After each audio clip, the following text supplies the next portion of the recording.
ერთობის ჯაჭვი დღეს შუადღის 3 საათზე ყველა ვინც ქვეყნის ევროპული მომავლისთვის იბრძვის ერთობის ჯაჭვში ჩაებმება. უწყვეტი პროტესტის დაწყებიდან ერთი თვის თავზე თბილისში მოქალაქეები ცოცხალი ჯაჭვით სხვადასხვა ლოკაციაზე ხიდებს გადაკეტავენ. მთავარი მოთხოვნები უცვლელია. ახალი არჩევნების დანიშვნა და უკანონოდ დაკავებული პირების გათავისუფლება.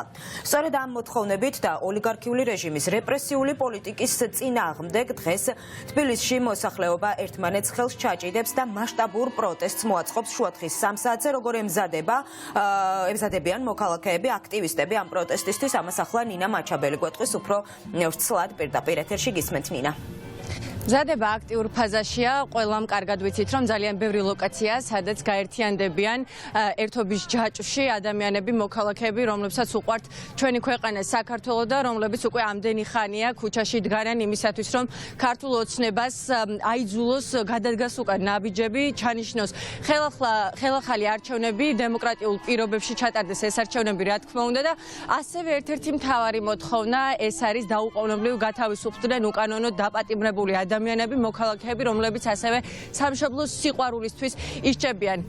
როგორც გითხარით, ნაწილმა უკვე იცის აქციის მონაწილეების თუ რომელ ხიდზე იქნებიან ერთობის ჯაჭვში, თუმცა ნაწილი ახლა არ ყვევს კოორდინაციაში არიან მეგობრებთან და ბუნებრივია ერთობლივად მიიღებენ გადაწყვეტილებას თუ რომელ ლოკაციაზე უნდა განლაგდნენ. მთავარი ის არის, რომ ამ ერთობის ჯაჭვით ახლა როგორც ქვეყნის შიგნით, ასევე ქვეყნის გარეთ ჩვენს პარტნიორ ქვეყნებს და მათ მოქალაქეებს, რომლებიც გულშემატკივრობენ საქართველოს, დაანახებენ კიდევ ერთხელ, რომ ქართველი ხალხი არის ბევრი იმისათვის, რომ ხმამაღლა თქვას, რომ საქართველოს უნდა ევროპულ ოჯახში ყოფნა.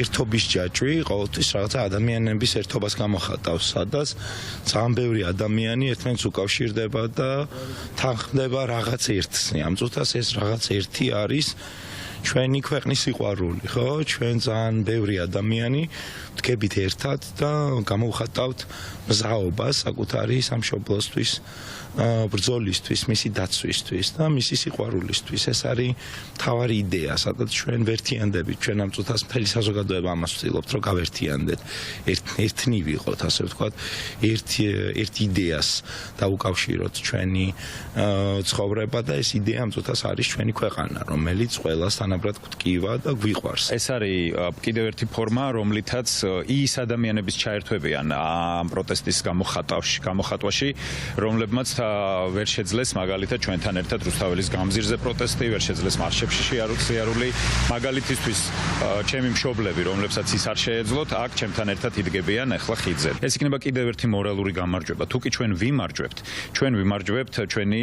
ერთადერთი და ყველაზე მჭრელი იარაღით დღეს. ეს არის ჩვენი სიმართლე, ეს არის ჩვენი მორალური უპირატესობა, რომელიც არამხოლოდ გვაერთიანებს ჩვენ და არამხოლოდ გვაძლევს იმის საშუალებას, რომ დავიცვათ ჩვენი მეგობრები ამ პოზიციიდან, არამედ ასუსტებს მათ, იმიტომ რომ მორალური საყრდენის გამოცლით, ხო, ისინი კარგავენ ყოველგვარ ლეგიტიმაციას, რომ მართონ ეს ქვეყანა. ამერიკის შეერთებული შტატების სანქციებისა და ასევე სალომე ზურაბიშვილის მხარდაჭერის ფონზე კიდევ უფრო მნიშვნელოვანი ხდება, რომ ჩვენ ყველამ ერთად, ჩვენო სამოქალაქო საზოგადოებამ კიდევ ერთხელ აჩვენოს საერთაშორისო საზოგადოებას, რომ ჩვენ მტკიცედ დგავართ იმ მოთხოვნებით, რომელიც გვაქვს წაყენებული ამ ხელისუფლების მიმართ, ამ არალეგიტიმური ხელისუფლების მიმართ. ჩვენი დღევანდელი ჯაჭვში დგომა კიდევ ერთხელ ხაზს გაუსვამს, რომ ჩვენ ერთობით მთელი ქვეყანა ხელი-ხელ ჩაკიდებული ვდგავართ ამ მოთხოვნების სადარაჯოზე. რა თქმა უნდა მივიღე მონაწილეობას და ლოკაციას რაც შეეხება ჩემს მეგობრებს შევიხმიანები და ალბათ ერთად დავდგებით, ზუსტი ლოკაცია ჯერ არ ვიცი და დატვირთვა აქვს ის, რომ ყველას ვანახოთ პირველ რიგში, ქართულმა ოცნებამ რა თქმა უნდა კარგად იცის რამდენი ვარ და რომ ძალიან ბევრი ვარ და საქართველოს საზღვრებს გასცდეს კიდევ ერთხელ ჩვენი ხმა. ადამიანელი არჩევნები უნდა დაინიშნოს პირველ რიგში, სხვა ლეგიტიმურ გამოსავალს მე ვერ ხედავ. ეს მხარდაჭერა რომ არ იყოს იგივე ამერიკის, იგივე ევროპის, ალბათ გარეთ ქუჩაში ძალიან ცოტა ადამიანი გამოვიდოდა, იმიტომ რომ მაგათი იმედი აქვს პირველ რიგში, რომ იმათი მხარდაჭერა აძლიერებს ქართველ ხალხს და რა თქმა უნდა ისინი მხარს არ დაუჭერენ საქართველოს და ქართველ ხალხს, თუ ასევე ქართველი ხალხისგან არ დაინახეს ნება, რომ უნდათ ევროპა და ევროკავშირში გაწევრიანება.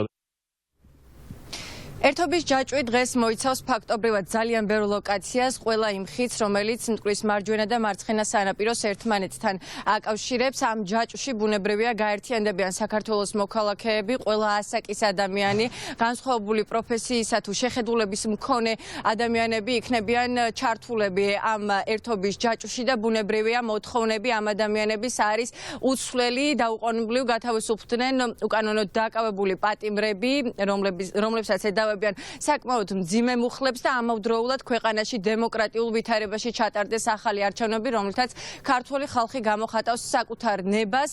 არსებული ინფორმაციით საზღვარგარეთაც გაიმართება ერთობის ჯაჭვები და სწორედ იქაც ასეთი პერფორმანსით სოლიდარობას გამოუცხადებენ საქართველოში ამ მთავარ ჯაჭვში ჩაბმულ მოქალაქეებს, ადამიანებს, რომლებიც საკუთარი სამშობლოსთვის იბრძვიან, საკუთარი ქვეყნისთვის და ადამიანებს, რომლებსაც არც ერთ შემთხვევაში არ უნდათ რუსეთში დაბრუნება და მოქალაქეებს მხარდაჭერას გამოუცხადებენ, რა თქმა უნდა, რომლებსაც ევროპულ ოჯახში უნდათ საქართველოს ხილვა.